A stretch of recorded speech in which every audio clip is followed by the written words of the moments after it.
Indo British advanced pain clinic నొప్పిమాయం surgery దూరం for appointments 9155515563 గౌరవనీయులు తొలగించేసి బట్టి విక్రమార్క గారు చెప్పిన దాన్నే చెప్తూ అబద్ధాలను చెప్పే ప్రయత్నం చేశారు. బట్టి విక్రమార్క గారు మాట్లాడుతూ ఫామ్ వినాలి సార్ శ్రీధర్ బాబు గారు కూర్చోండి, నేను విత్డ్రా చేసుకున్నా కదా, ఇంకేంటి దొంగ అనే పదాన్ని ఎక్స్ప్లెయిన్ చేయండి, యూజ్లెస్ ఫెలో అనే పదాన్ని ఎక్స్ప్లెయిన్ చేయండి, నాకు ఇబ్బంది లేదు. దాన్ని ఆస్ దెమ్ టు సిట్ డౌన్. నేను విత్డ్రా చేసేసినది అట్లా ఇయ్యారు సార్, మినిస్టర్కి ఇస్తారు. మీరు మినిస్టర్ అయ్యాక రాజగోపాల్ రెడ్డి గారు నువ్వు హోమ్ మినిస్టర్ అయ్యాక ఇస్తారులే, నీకు మైక్ ఇప్పుడు ఎలిజిబిలిటీ లేదు, కూర్చోండి దయచేసి. మీరు హోమ్ మినిస్టర్ కావాలి రాజగోపాల్ రెడ్డి గారు, కూర్చోండి. I wish you should become home minister, please sit down. Sir speaker sir, సభను ఆర్డర్లో పెట్టని మాట్లాడండి sir. Ask them to sit down please. Please కూర్చోండి please. Sir ask them to sit down sir please. Sridhar Babu గారి పద్ధతి కాదు సార్, సభ నడిపే పద్ధతిది కాదు సార్, సభ నడిపే పద్ధతిది కాదు sir. Sir please speaker sir please కూర్చోండి ప్లీజ్. అయితే ఈరోజు చాలా ముఖ్యమైన అంశం మీద సభలో చర్చ జరుగుతుంది. గౌరవ ఉప ముఖ్యమంత్రి గారు బట్టి విక్రమార్క గారు మాట్లాడుతూ కొన్ని అంశాలు సభ దృష్టికి తెచ్చారు. గత ప్రభుత్వం ఫామ్ మెకనైజేషన్కి ₹1 ఖర్చు పెట్టలేదన్నారు, అబద్ధం. డ్రిప్ స్ప్రింక్లర్స్ కు ₹1 ఖర్చు పెట్టలేదన్నారు, శుద్ధ అబద్ధం. రైతులకు ఇన్సూరెన్స్ డబ్బులు కట్టలేదన్నారు, పచ్చి అబద్ధం. అదేవిధంగా మెస్ ఛార్జీలు పెంచలేదు అని చెప్పారు, అది ఇంకా పెద్ద అబద్ధం. హరీష్ రావు గారు ఒక్క నిమిషం. అంత సీనియర్ సభ్యుడు ఎల్ఏ మినిస్టర్గా పనిచేసిన అంటుండు, నాకు వ్యక్తిగతంగా దగ్గర మిత్రుడు, అది వేరే విషయం, పక్కన పెడదాం.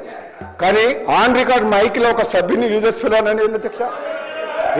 అంటే మీరు ఏంది అంటే మీరు ఈ అసెంబ్లీ తెలంగాణ ఇచ్చిన కాంగ్రెస్ పార్టీ ప్రజలు ఆశీర్వదించి మీ ప్రభుత్వాన్ని చక్కగా ముఖ్యమంత్రి గారి నాయకత్వంలో మా డిప్యూటీ సీఎం నాయకులు మంచి పనులు చేస్తుంటే మీకు జీర్ణించుకోలేదు. ఏమవుతుంది? అరే ప్రజలు వింటున్నారు అధ్యక్ష, తెలంగాణ ప్రజలు కొట్లాడిన తెలంగాణ రాష్ట్రం తెచ్చుకున్నది ఆత్మగౌరవం కోసం. అటువంటి ఆత్మగౌరవం కోసం ఆంధ్ర ప్రజలు, ఈ తెలంగాణ ప్రజలు తెలంగాణ రాష్ట్రాన్ని నడపలేరు అన్నారు. కానీ ఈరోజు మీరు ఏమనుకున్నారు? మీరే పర్మనెంట్, ఇక మీరు ఎవరు రారనుకున్నారు. తెలంగాణ ప్రజలు ఆశీర్వదించితే కాంగ్రెస్ పార్టీ వచ్చింది. అసలు వీళ్ళు ప్రభుత్వాన్ని నడపలేరు అనుకున్నారు. బ్రహ్మాండంగా ప్రభుత్వం నడిపి కాంగ్రెస్ పార్టీ ముఖ్యమంత్రి గారి నాయకత్వంలో బ్రహ్మాండంగా మంచి పనులు చేస్తుంటే జీర్ణించుకోలేక అసహనంతో ఒక సభ్యుని పట్టుకొని యూజ్లెస్ ఫెలో అని అంటున్నారంటే క్షమాపణ చెప్పాలి అధ్యక్ష, క్షమాపణ చెప్పాలి అధ్యక్ష. అది చాలా అన్యాయం, ఇది చాలా అన్యాయం. ఎందుకంటే ఈ సభ గౌరవాన్ని ఒక సీనియర్ సభ్యుడు ఆ విధంగా సభ్యులు ఉద్దేశించి మాట్లాడుతుంటే తెలంగాణ కోసం పోరాడింది మీరు ఒక్కరు అనుకుంటే తెలంగాణ రాలే, ఇది ఇచ్చింది తెలంగాణ కాంగ్రెస్ పార్టీ. ఈ తెలంగాణలో మీరు ఏం మాట్లాడినా నడుస్తుంది ఇంటి రోజు అనుకుంటూ ఇక మీరు ఆటలు సాగవు. తెలంగాణ ప్రజలు కాంగ్రెస్ పార్టీని ఆశీర్వదించిండు. ఈ మాటలు హరీష్ రావు గారు నేను చెప్తున్నా, మీకు సభ మీద ఏమాత్రం గౌరవం ఉన్నా, తెలంగాణ రాష్ట్ర ప్రజల మీద ఏ గౌరవం ఉన్నా, సభ్యుల సంస్కారం మీద గౌరవం ఉన్నా బేషరతుగా మీకు క్షమాపణ చెప్పాల్సిందే. మీ ప్లేస్లో నేనున్నా చెప్తా. మీకేం కొమ్ము మీరేం కింద పడిపోరు, మీ కిరీటం ఏం పడిపోదు. కానీ ఆ మాట అనడం మాత్రం మీలాంటి వ్యక్తి. ఇంకేమన్నంటే కొత్త సభ్యుడు అంటే మేము బాధపడేటం కాదు పట్టుకున్నాడు. కానీ హరీష్ రావు గారు అంటే ఉద్యమకారుడు, మంచి పేరుంది, మీరు అందరం కూడా గౌరవిస్తాం. ఏం భాష అధ్యక్ష? తెలంగాణ సమాజం మొత్తం మన మీద ఎన్నో ఆశలు పెట్టుకొని ఈ తెలంగాణ రాష్ట్రం కోసం 1000 మంది యువకులు ఆత్మ బలిదానం చేసి ఈ సభ నడుస్తుంటే బ్రహ్మాండంగా వాళ్ళ సమస్యల కోసం మాట్లాడే ఒక మంచి పద్ధతిలో మాకు చెప్పాలి. కానీ మీకు ఎప్పుడు అధికార హోదాలే కావాలి, ప్రతిపక్షం వద్దు అంటే ప్రజలు ఇచ్చిన తీర్పును కూడా గౌరవించకుండా మంచిగా బ్రహ్మాండంగా పనిచేస్తుంటే ఇచ్చిన హామీలు కూడా అధ్యక్ష గౌరవ ముఖ్యమంత్రి గారు రేవంత్ రెడ్డి గారి నాయకత్వంలో ఈరోజు ఇచ్చిన హామీలు కూడా ఒకరి తర్వాత ఒకటి అంటే ఉచిత బస్సు ఇవ్వడం తప్ప, రైతులకు రుణమాఫీ చేయడం తప్ప, కరెంట్ ఇవ్వడం తప్ప, మన బడి పిల్లలకు మెస్సార్టీ పెంచడం తప్ప ఇన్ని మంచి పనులు చేస్తుంటే వీళ్ళ కడుపుల మంట జీర్ణించుకోలేక ఈ విధంగా మాట్లాడుతున్నారు. ఇది అన్యాయం అధ్యక్ష, ఇది క్షమించడం తీయడం. నేను చెప్తున్నా మీరు ప్రతిపక్ష హోదా కూడా కోల్పోతారు.